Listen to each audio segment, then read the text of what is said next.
Ça rend accessible, ça popularise le marché, ça rend les marchés, les produits, les producteurs accessibles parce que souvent les gens, ils ont l'image que sur les marchés publics, c'est plus cher et cetera et cetera. Je pense pas que ce soit, finalement une réalité.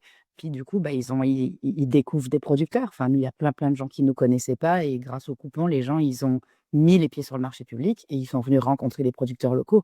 Donc c'est sûr que c'est absolument génial. Même même entre, autant entre clients et marchands, ça a créé des liens. Puis tu sais, c'est du coup des gens qui vont revenir beaucoup plus facilement, clairement. Mais même interclientèle, tu sais, les gens, ils s'en sont parlé entre eux. Puis ils lui ont dit: «Ah ben tu sais, moi j'ai des coupons, viens avec moi, on va aller faire le tour de telle ferme, viens avec moi, on va aller voir tel marché».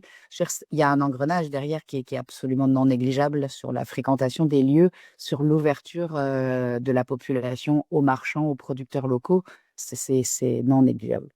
Clairement, il y a en fait, sur toutes les tranches d'âge, c'est ça qui était drôle, moi, je trouve. On les voit les périodes de vacances où les gens ont bougé, les gens sont moins venus, tout ça, où la météo, tout joue.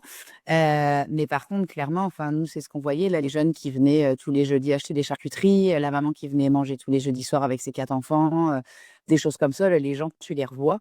Hem, ou alors, il y a aussi des gens qui, stratégiquement parlant, ont mis leur coupon de côté et puis sont venus à la ferme, puis là, ont dépensé tous leurs coupons d'un coup. Je peux comprendre, tu sais, après là, il y a une gestion de déplacement géographique, de distance, de tout ça, mais du coup, on le voit là qu'il y a une fidélisation des gens avec, grâce au coupon.